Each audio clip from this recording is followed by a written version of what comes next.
Have you made your substitute teacher manual yet? Or how about customizing planner forms or kindness reminders? I have so many of these things on the Cool Cat Teacher store. Just go to store.coolcatteacher.com and use the code podcast for 50% off anything in the store. Now on with the show. Let's try because our students need us. An inspiring story of persistence, episode 352. The 10-Minute Teacher Podcast with Vicki Davis. Every weekday, you'll learn powerful, practical ways to be a more remarkable teacher today. So today we're with Evan Mosier from Davenport, Iowa. Now, I do want to say that we've also recorded another episode with him about all the technology tools that he's using. But at the Ditch panel with our mutual friend Matt Miller this summer at ISTE, Evan, you told a fantastic story about the importance of persisting when we're integrating technology. Tell us what happened in your situation when you were trying to help somebody at your school.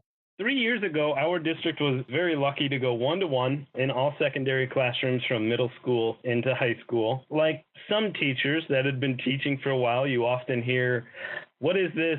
I've been doing it this way for years. It's worked. It's fine. I don't need this new technology." And so one in particular, his name was Tom. He's a social studies teacher. He'd been teaching for 25 years. He's the building athletic director. You walk into his classroom and there are sections of projects taped to the wall of colored pencils and plain white paper and just a showcase of learning when you walk into his classroom.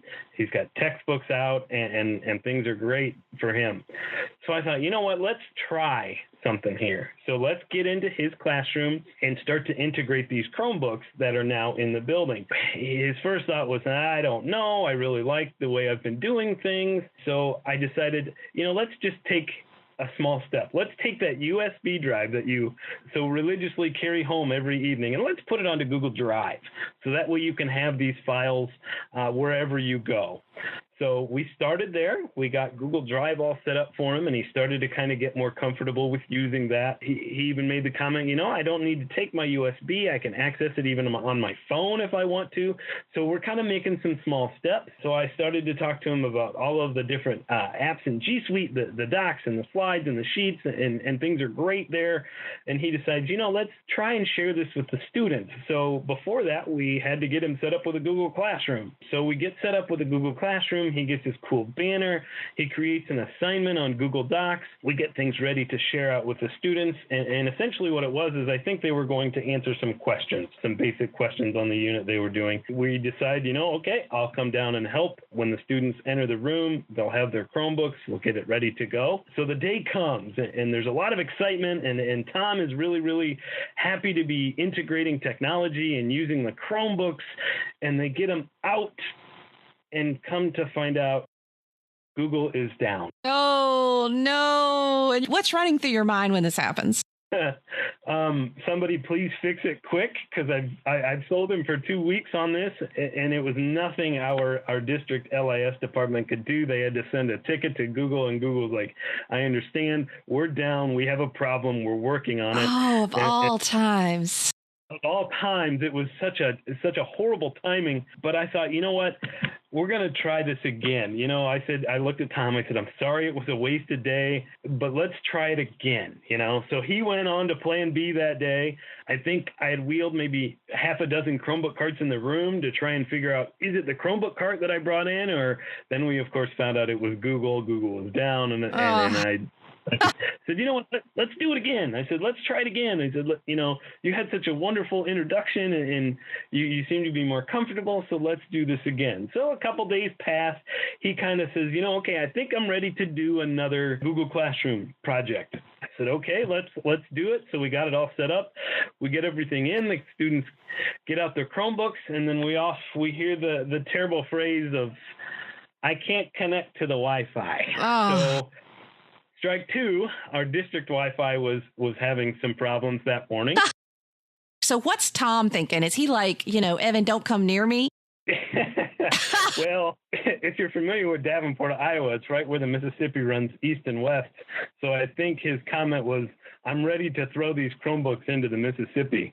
So that was his first thought after all of this has happened. So I said, you know what, Tom? I said, give me one more chance. Give me one more chance. Google never goes down. It's very rare that our Wi-Fi is having this much of a problem connecting. I said, give it a couple days. Let's let it simmer, rest a little bit, and let's come back and try it. I said, because I really, really think it's going to be powerful for your kids. And then that's kind of the mindset I took for the third time to persist. Let's think about the students here. Yeah, it's been frustrating on our end, me as a tech integrationist, he is a teacher. I said, but let's think about the kids. Let's do it again. So the third time came, and he had another project and another little Google Doc, kind of a collaborative question and answer thing. And here the day comes again. We're on try number 3. The students get their Chromebooks out. We give them the Google Classroom code. They're just zipping along. The Wi-Fi is terrific. Google is terrific. And it was such a cool thing to see that shift in his belief of, man, this is never going to work. I'm ready to get rid of these Chromebooks, to, I think this could really be powerful. I think this could really be something with the kids. So after that time, you walk into his classroom and his walls are bare because he's gone completely digital. It's been so cool to see. He has his own class website now. He has a showcase of learning of Google Slides on that website that's just kind of a carousel. He has transferred all of his athletic director stuff to Google Drive.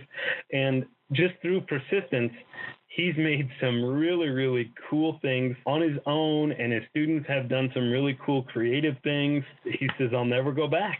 So it's been a very, very positive experience for both of us. Yeah. And so you're able to tell this story. I mean, because, I just know in my own experience working with teachers, they always joke that things always work when I'm there. But I always joke that if I'm trying to get them to do something with their students, it goes down. So, it's just one of those things. Things just happen.